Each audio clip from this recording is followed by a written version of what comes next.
think we're all set, and I want to thank you everybody for sticking around and making it to almost last session of the day. I know it's been long and long day and a lot of information. Thank you for coming to my session. My name is Natalia Kouraeva, and I am instructional designer with Teaching and Learning with Technology department at Rutgers University in New Jersey. So hello to everybody from the East Coast, and thank you for having me. A couple of words about me because it's connected to the topic I chose. My background is in special education, and I'm very much passionate and interested in inclusion. So I had an opportunity to teach in K through 12 school and in higher education, and currently I'm working as an instructional designer, and right before that I was a faculty and teaching future, prospective teachers of special education.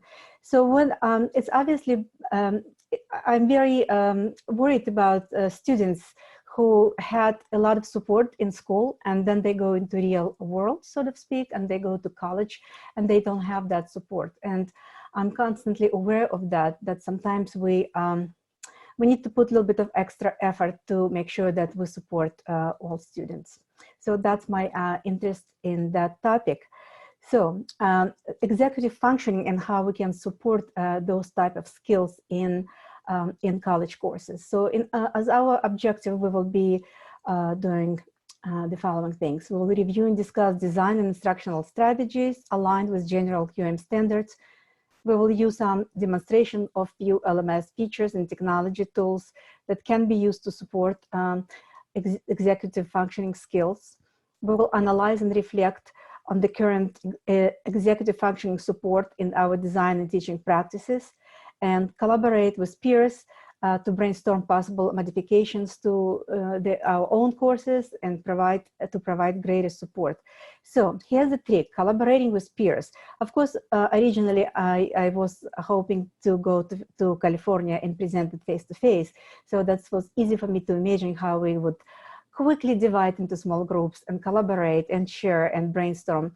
And instead, we're doing it online. So I am counting on you to participate using chat, and I still hope that we will able to do some of the some of the collaboration and brainstorming as we're working through this demonstration. I also want to let you know that I will be jumping back and forth a little bit between PowerPoint and a course that I'm currently teaching with my colleagues at Rutgers University for professional development, and you will see some example from that course. So first, let's talk a little bit about what are executive functioning skills. We can hear the phrase often enough, and really we have to stop and think, what does it mean? Why do we care about that? And why do we want to support these skills in our students? Well, executive functioning and self-regulation skills are mental processes that enable us to plan, focus attention, remember instructions, and juggle multiple tasks successfully. So this type of skills don't only apply in school and while students are in their courses, but these skills are necessary for all areas in life. So there's three areas of executive functions. Working memory, that is the ability to keep information in mind and use it in some way, maybe to take what they just learned from your lecture and apply it to their activity or apply to their assignment or apply to create some product. Cognitive flexibility, that is the ability to think about something in more than one way. So being able to resolve problems, being able to find a different way to look at the problem, and being cognitive flexible is really a very creative approach. And it's also part of critical thinking. And finally, inability and inhibitory control, the ability to ignore distractions and resist temptation or exercise self-control. As you see, those type of skills and areas are specifically important. They're important for all students and all people, but some of these kind of areas could be deficit areas for people with special needs, especially students on autism spectrums, or students with ADD, or students with learning disabilities. So some of these things, some of these types of skills could be a challenge for them. And that's why it's very important for us to support them, not only support and provide that support for them to succeed in course, but also give them opportunity to actually exercise these skills and see good models. And so they can get better at this. It's very interesting, you know, like sometimes when you think of something or you're interested in something, and all of a sudden everything that you come across or somebody else's discussion you hear or articles come up, it's all about the same topic. It's just amazing how your personal interest in something or your focus on something attracts additional information. Just as I was thinking about this presentation and today conference, I came across an article that was just popped up on the internet and was very much related to that. And it was comparing what does it mean to be, you know, to have high IQ versus having good critical thinking skills. And turned out that having good critical thinking skills actually more important for a person's success in life than actually being highly intelligent. But the good news that critical thinking and as part of that executive function skills, they can be taught. You don't have to be born with that. You don't have to, it's not actually intellect that you have to rely on your genetics. You can teach the skills and you can learn the skills. So it's very optimistic and uplifting sort of approach to that. So we should stay positive about that and just keep trying to provide the support and teach these very important skills. So with that, I'm going to move on to my next slide. Yes, let's take a closer look what executive functioning is. And this infographic I found on this website provides very good explanation. For example, number one, it's impulse control, think before acting. Emotional control, keep feeling in check. So be aware, be kind of able to recognize what you're feeling and modify your action depending on what you're feeling. Flexible thinking, adjust behavior to unexpected changes. Oh my goodness, aren't we all going through unexpected changes right now? And it's very, very challenging for many people. And I think it's very important to remember that those are skills that we can teach as students and skills that can be helpful in difficult times, like right now we're all going through. Working memory, keep key information in mind and use it in some way. Self-monitoring, self-awareness to how one is doing at the moment and be able to self-reflect and be able to identify the challenges or how you able to learn the progress and what your status is and how you can adjust, what is something you can do to make it better. And planning and making priorities, of course. Again, some people are very good at that and it's come to them very easily and natural, you know, write your to-do, check things off, feel the progress. And for some people, it's a real challenge. It's really difficult for them to focus. What are the priority? What are the next steps that needs to be taken? How can we, what can we do to really make something, some outcome to be possible? So we can support that by providing students with tools and ways for them to plan and make their priorities. Task initiation, oh yes, that is a difficult one. Sometimes people are overwhelmed and they feel like, well, there's so much to do and I don't even know where to start from.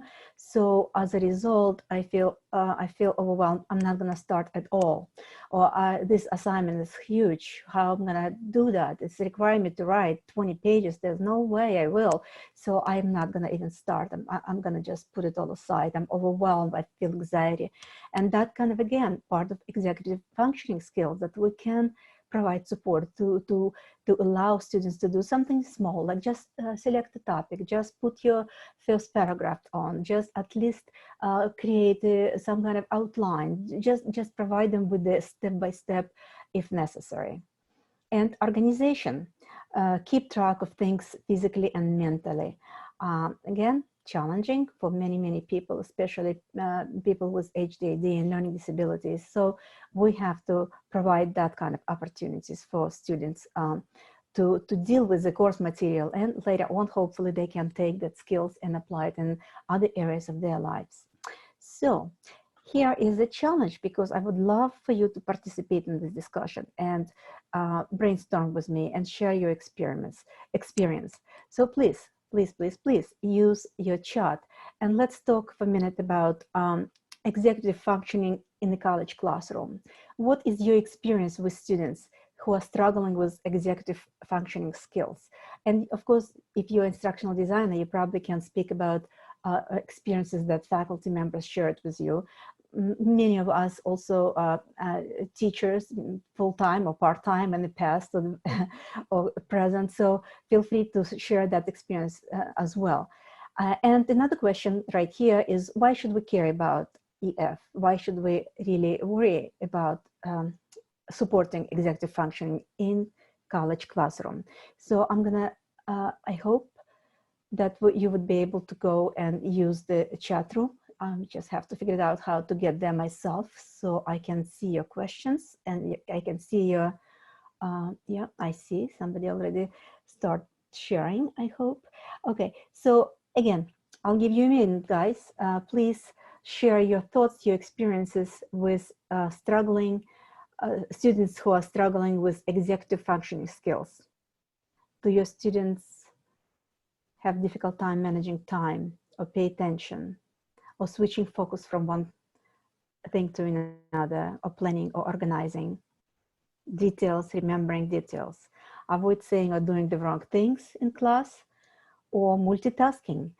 Okay, we have Rachel. She is sending us a message. Thank you, Rachel, for starting out. Oh yes, we have Lisa also. Okay, let's start here. Time management is definitely one, especially with the transition to remote teaching. Students don't know how to manage the new environment. Thank you, Lisa. Absolutely, absolutely.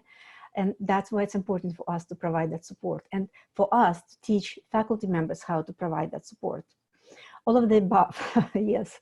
My experience is that I continue to strive and balance, integrate EF into learning process, but finding the balance is very, balance of integrating, okay, let me move this here, but balance of integrating a sufficient approach without adding too much or supporting the necessary skills. Yes, definitely. It's a critical component of universal design approach. We encourage faculty to utilize scaffold approaches. Clear. Well, I have a really good group here, because you just, you know, you're preaching to the choir. I absolutely agree with everything you mentioned here, and I appreciate you sharing your experience. Just coming back to my own experience in the classroom, I also remember one student. I was teaching technology, using technology for teaching, and one student was very upset with me because I outlined few different projects for them, and I gave them different, like I think 2 or 3 activities, and I gave them different due dates and different stages for each project, so they will have to kind of go back and forth. And she was very upset with me, like, why do you have to give us projects at once? It's so confusing, it's so difficult. Why can't we do one, focus on one, and then get to another? And I said, well, I want you to learn the fact that sometimes in life, you're not going to have, first your child has a flu, and only after you're done with that, you're going to have trouble at work, or only after you're done with that, your kitchen sink gonna break. So life doesn't work that way. I want you to be able to juggle and set priority and attend to different projects, so you can learn and exercise that skill. Well, thank you so much, everybody who participating. So the difference between reading, watching the content, and practicing with the content, knowing what they need to study. Yes, absolutely. So setting those priorities, recognizing what is most important, where to put the effort and the time. Well, I appreciate you guys willing to continue discussion and brainstorming in this online environment versus being in a classroom. So I'm going to move to the next slide. So here I would like to bring the quality meta standards, and how using quality meta standards helping us to support and integrate support for executive functioning into many areas of college courses. Quality meta standards, they were developed to help course developers teachers, faculty, entire organization, and most importantly, students. So I want to pay attention to the fact that QM is great, really, to use them to really improve students' experience and students' learning outcomes. So that is very, very important. And I was so pleased to go through this with like magnifying glass, to go through my QM standards and see how do they really, each standard addressing EF. And I was very pleased to see that really, if you're following a QM, if you take it seriously, if you're really trying to apply them into your course and improve your course one step at a time, you can add a good good support for executive functioning. So, two birds with one stone. So first standards. I'm a little bit hesitant to read it out loud, so I'm going to give you just a second to take a look. So, overall design, of course, is made clear to the learner at the beginning of the course, right? How it's going to look. Second standards, learning objectives, competencies. Learning objectives or competencies describe what learners will be able to do upon completion of this course. So I'm going to show you that example right here with example that I promised to you. This is the course that we teach as a part of online teaching certificate program that we have at Rutgers, and it's for anybody, any faculty from anywhere can join, and it's 5-week program, and we have a variety of classes. So this is the course, one of them, and the name of that course is let me go home now so I can show it to you. Okay, name of the course is Universal Design and Accessibility in Online Education. So this is our front page of the course. So basically taking into account that students want to know what course will look like, what are the objectives, what it's really all about. We provide quick overview and state our learning objective for the course, provide the easy to navigate, what they need to do to begin the class. So there would be no issues for them how to proceed. So let's go to the next one. I will kind of walk through the course, walk through the standards, and pay attention to supporting executive functioning. So standard 3, GS3, assessment and measurement. We're going to spend a little bit more time on this one. Assessments are integral to the learning process and are designed to evaluate learners' progress in achieving the stated learning objectives or mastering the competencies. So this is a very important one, and let's just spend a little bit more time on that. Assessments and measurement strategies. So how can we assess? What kind of strategies can we use? I always say, please, not another paper, and please, not one huge exam at the end of the course. We need to really provide opportunities to assess in multiple ways, and with enough support so everybody can understand and produce and demonstrate their learning in a way that really making sense for the specific subject. So this is some examples from this current course. So flexible thinking, what can we do? What can we do to provide that opportunity? Create differentiated project and provide students with choices based on students' experiences. When we bring ourselves into learning, when we bring our own experiences, then we can make the connections, those valuable learning experience from one milestone to another. If you just give me a lot of new information and I have no way of connecting it to my previous learning, that information will be quickly forgotten, lost, and not really used to build my overall skills and knowledge bank. So differentiated projects are very, very important. Allow students to choose the topics, allow students to select the way they're going to demonstrate. It could be paper, it could be a video clip, it could be infographic, it could be portfolio, it could be a variety of things that they can use to demonstrate what they learn and how can they apply. So I'm going to go to example into this course again.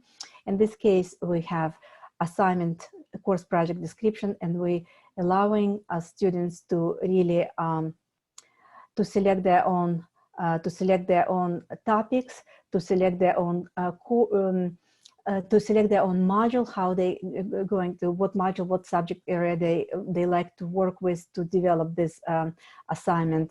And really they will describe lesson, and they will create and revise it, and learning goals that they want students to accomplish throughout the lesson. And again, this is kind of teaching the teachers, so it's a little bit confusing when I'm talking about it, but this, again, we're allowing our students and asking them to be to base their learning and their project based on their own experiences. Another one is working memory. What can we do to support working memory? For some people, it's more difficult to remember things and details than for others. For example, provide definitions, provide formulas, allow them using resources, allow them open notebook exam, allow them to prepare notes to bring to the exam, because by preparing notes, they will have an opportunity to practice and work through the content and remember it better. Again, nobody can remember everything and forever. If we just cram and then we just try to spill it out during the exam and then forget for the rest of the life, there's no point to that. But working through, using those notes, adding something to it, and then using it during exam, it's not a bad way to support working memory. Self-monitoring. Offer forum for questions, checklists, rubrics, reflections, and self-grade. I very much like opportunity to give students opportunity to self-grade themselves and go through the rubric, because if I just give them rubric and tell them that I will grade them, they look at it one way. But when they're supposed to grade themselves using the same rubric, they read it much more carefully. They actually find the proof in the paper. Can they receive the highest point on this particular area of the rubric or not? Just even simple checklist is very good for reflecting and kind of checking their own work. So supporting self-monitoring is important. Have students being engaged in their own process. So in this case, we have to do that. We have assignment number 2 in module 2, course project reflection, where we ask them to actually. They already, chose the project. They're already working on that, and we ask them identified specific barriers or potential barriers that they might come across in your course project lesson, what they need to be aware of, list those potential areas and issue, and also start looking for solutions and what they can do to lower those kind of barriers. So again, self-reflecting is a very important part of any learning. Planning and setting priorities. One of those skills that are very, very useful for every aspect of life. So develop timeline. Sometimes as an instructor, you can provide students with timeline of the course or timeline of the specific project, setting them with the intermediate due dates, with intermediate stages, issue reminders, use those announcements in courses, post, send out emails, kind of keep them on track and show them how they are progressing. And better yet, you can ask your students to develop timeline themselves. We don't have to be so inflexible that every person in the class have to do everything at the same time. Allow students to set their own deadlines for intermediate points.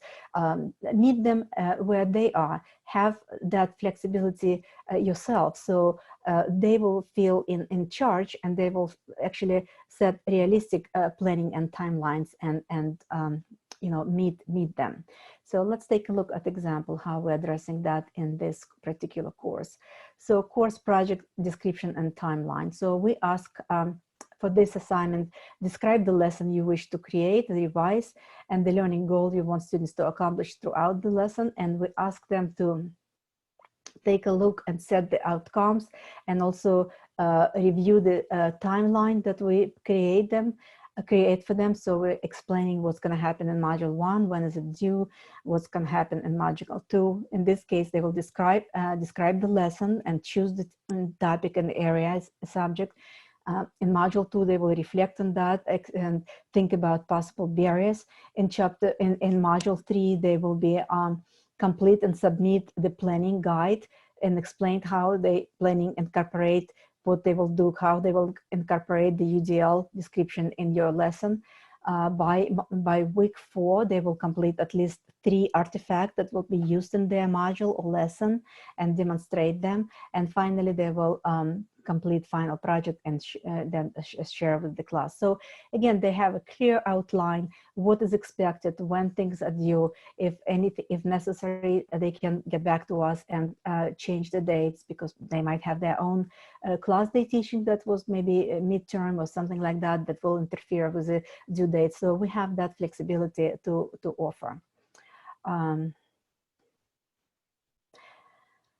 Okay, task initiation, again, breaking things down, chunk your content, submit project, ask students to submit project in small stages.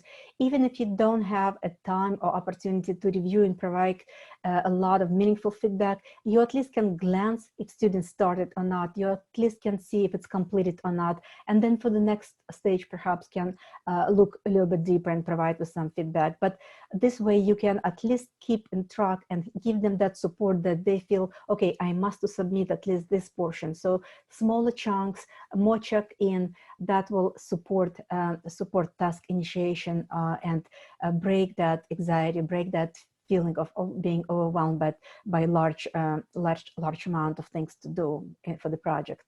Organization, using graphical organizers, providing feedback and on outline, organized resources, help them again to put it in a visual terms so they can plan and be organized in their work. So let's take a quick look at the example that we have in our course here.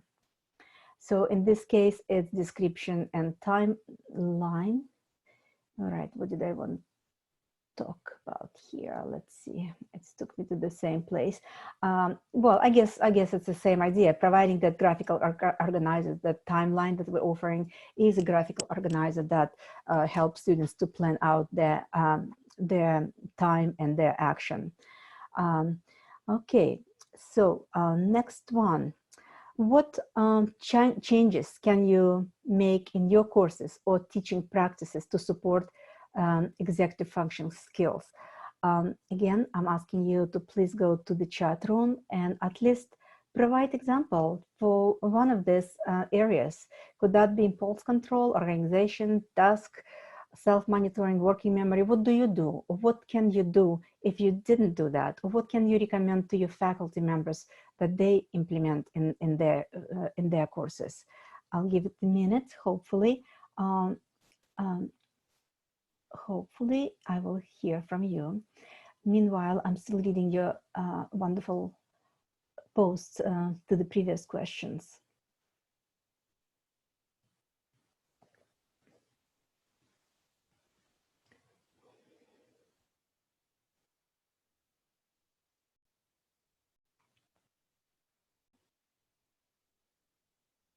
Yeah, anxiety is now a new norm. Absolutely. What can we do to minimize that anxiety?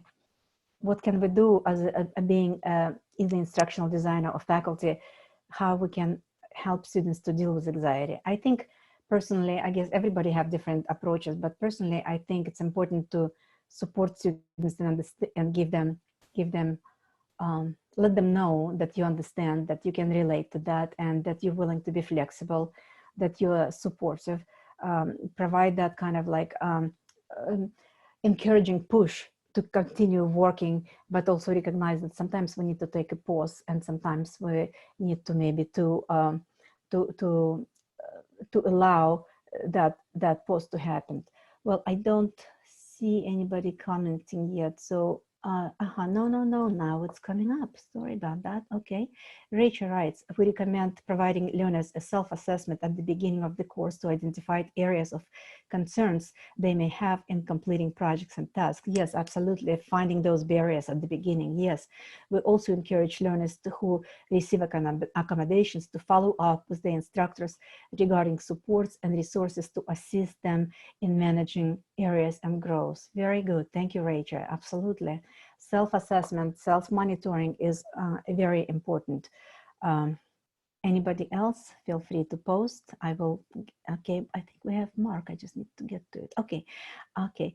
Use self-grading activities. Yes, Mark, I agree. I do that a lot and I like that a lot. Rachel, again, this also helps them to take ownership of their learning and feel involved and empowered. Absolutely, absolutely.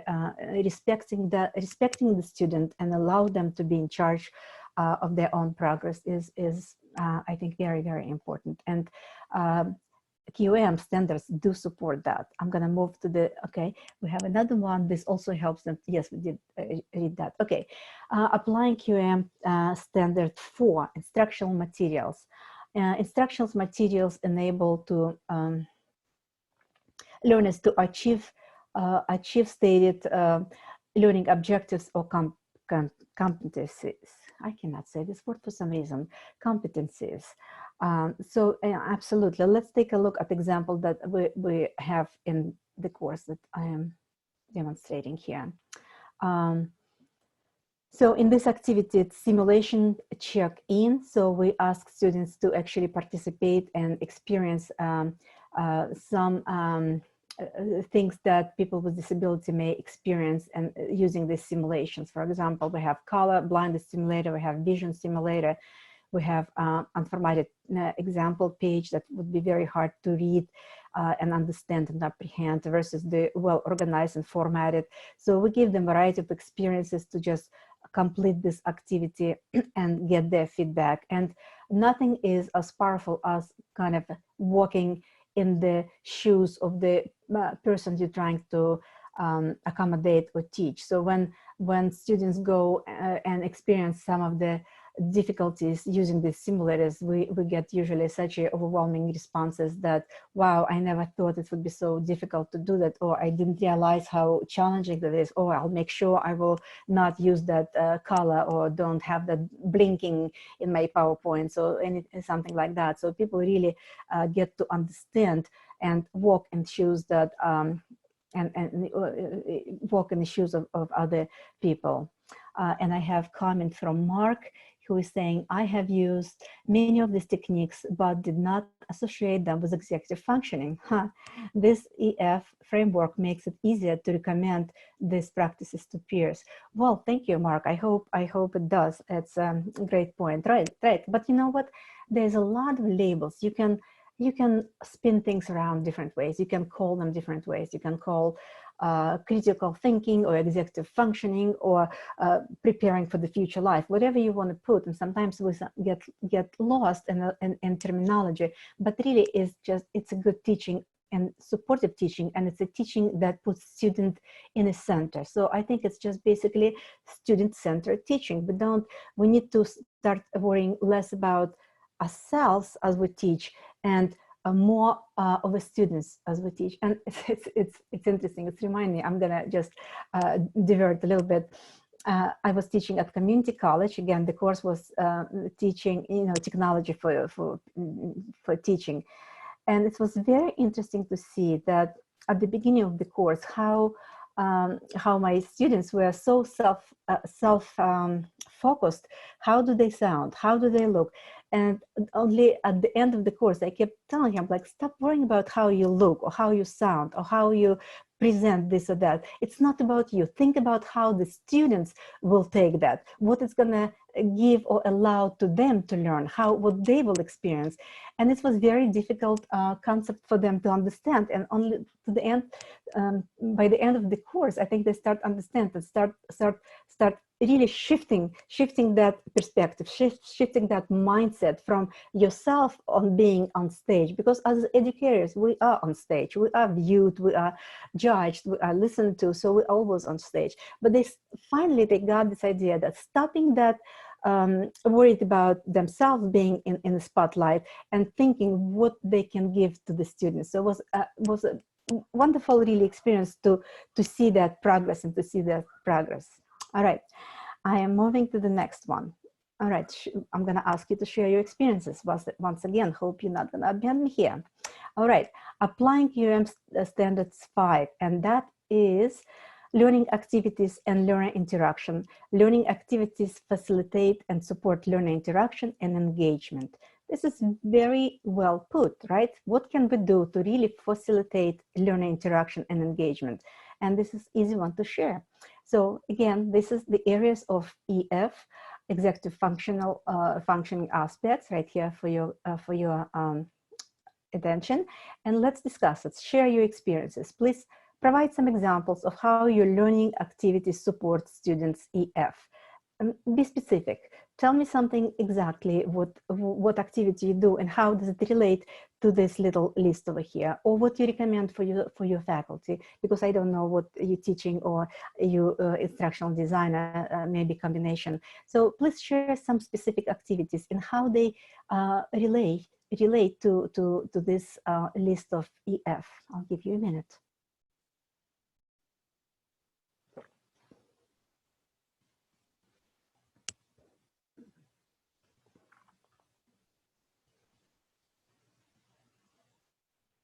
Okay, for semester-long project, I ask for weekly update using a journal.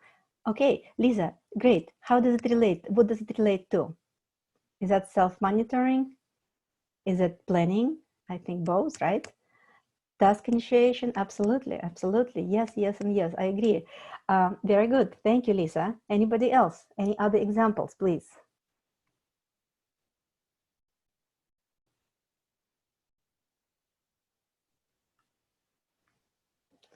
A part of the self-check-ins used in larger project includes identifying how learners are meeting benchmarks. Yes, so giving them very specific kind of steps to meet, the specific objectives to meet their benchmark, and be in charge of that, be really cognizant on where they are, self-monitoring. Part of the checklist and used to larger project. Okay, this allows learners and instructors to adjust and modify actions so to stay on task. Yes, and you touching on, again, on flexible thinking. Not only that will help them to self-monitor and plan and organize, but it also allows them to maybe make adjustment, have that opportunity to review, rethink, and you know, restart kind of every time, restart and make sure that it's achievable, make sure that it's possible what they're doing. Absolutely, thank you. Okay, I'm going to the next page. Thank you guys for participating. So I was worried about that because it's online. Okay, so learning activities and learner interaction. Learning activity, oops, let's go back. Learning activities activities facilitate and support learners' interaction and engagement.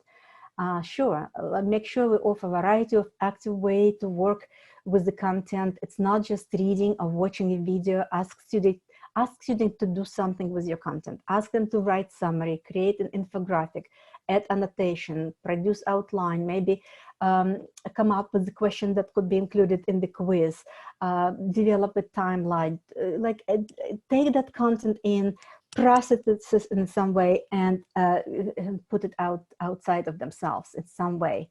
Also offer a variety of ways to work with peers.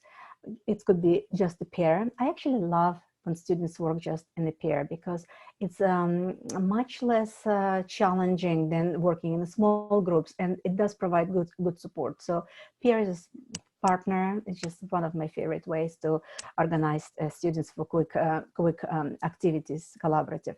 Small groups, of course, but you have to do a little bit more work for that, assign roles and assign specific, specific outcomes and objective for that. Do peer reviews. I love the functionality of Canvas that you can use to do peer reviews. Just simply click on the button and students can take a look at their paper. But again, as instructor or as instructional designer, we have to make sure that we provide very concrete, specific guide how to do the peer review. What do we want students to look for in other students' work? Give them specific kind of things. Give them those markers, where to stop and what to look for and how to offer that feedback. Don't just go for, yeah, it's great. Discussions, absolutely. People can collaborate and learn from each other by discussing things. Okay, I'm getting a little note that we have only 10 minutes left. I'm gonna speed up. And collaborative projects. So an example of that is in the course that I was sharing with you is, okay, let's see. Okay. Right, I'm not going to go through that for the time's sake. Example of that we do a lot of these activities in this course, and they learn from each other. Next standard, and we're almost done actually. Course technology. Course technology support learner achievements of course objective and competencies. Again, how do you use technology to support EF? For example, some of the wonderful apps that integrated in LMS, Kaltura, PlayPosit. You can part your content in the short chunks and interject your questions using those kind of apps, and other wonderful opportunities present. If you have something in your mind quickly you want to share, please post it in. If not, I'm gonna just move on, but I will get back to chat to check your comments on that. And then finally, learner support. The course facilitator learner access to institutional support services essential for learner success. Make sure that we provide the statement that they know how to access support services, library, disability services, all of these things. Make sure that it's available for them as they're going through that. So again, this is always part of our courses. We provide all the links, all the information to make sure that students are empowered by using all of these supports that Rutgers has offer. And it's very important to make sure it's stated clear and simple and helps students. So I'm gonna, I think we almost here. Well, we don't have a lot of time, but accessibility and usability. Course design reflect a commitment to accessibility and usability for all learners. And again, this is very much related to universal design for learning, UDL, that includes multiple means of representation. We ask our faculty members to present their content in different ways, not only by text, but provide alternatives. Make sure it's if it's video, it has captions. If it's audio, it has also transcript. Make sure that it's helps accessibility of their content to all students. Same thing, paying attention for different ways to provide different means, multiple means of action and expression. That's where students will take their, have their choices and have their variety of way to express what they learn. And as well, similarly, multiple means and engagement. So in this case, in week 5 course, we also giving them that opportunity. So in week 5, I think I had the same kind of link. So in week 5, they have an opportunity to complete their project and share it with each other using different way of expression and engagement as well. So I think I just have to kind of rush through just a little bit. So probably my last question to you guys is, what changes can you make in your courses or teaching practice to support EF skills? Is anything that hopefully this presentation sparks some of the thoughts? So in addition to what you're already doing, can you think of something else? Can you add something to your courses, or can you add something to your recommendations to the faculty member to make sure that they support executive functioning skills and give students opportunity to really practice them? Okay, we have I think the university instructional design team should play a fairly big role here. Yes, we're always hoping for that, right? We're hoping that faculty will listen and take our advice. It's amazing that this situation with COVID-19, it feels like our team changed overnight, or actually overnight. We became like this big team of heroes and became so recognizable. Immediately, the number of requests and number of faculty members turning for our advice and help, it just grew like overnight. It's just amazing. In a way, it is very, very sad situation that we're dealing with, but I am happy that they turning for support and for help to us, and that we can help them. Okay, I think the university, okay, in courses that I've reviewed, the university has an app called can be inserted. The app offers multiple means and access to material, action, and engagement. Without oversight, the accessibility tools offered is not consistent across courses. Absolutely, accessibility is a challenge that we have to keep our eye on for sure. Okay, offer consistency. Thank you. We have a supplemented accessibility focus for our training and to include promotional EF skills. Thank you. That sounds wonderful, Rachel. Okay, I'm going to move to the next one. This is just my conclusion. Basically, hoping we achieved our goals. I'm not going to go through them right now. And the final slide. Any comments or questions? Any feedback? Feel free to chat or put them in the question area. I will try to address them. And this is my contact information, just in case anybody would like to, reach out, and we can collaborate or exchange information or exchange resources. I always appreciate the opportunity to network and make new colleagues for collaboration. Okay, is any questions or any thoughts? Feel free to share. And I'm very grateful for your participation, for your active participation, for your listening and actually responding and participating in this discussion. I know we can go much deeper and much longer, but even this review, I feel that it's an important topic, and I feel this is very much connected to not only inclusion of all people in educational process and being aware of their needs, but also in such important topic, such as dear to my heart, it's equality in education, and education will, promote the better outcome and success in life, and that's the only way we can accomplish that, by offering that kind of opportunity to everybody. And Rachel says we have supplemental accessibility. This was a phenomenal presentation. Thank you so much. I would love to connect with you in the near future about this work. Thank you so much, Rachel. Thank you for your participation. I'm looking forward to connect with you as well. Anybody else who would like to reach out, I'll be happy to connect and collaborate.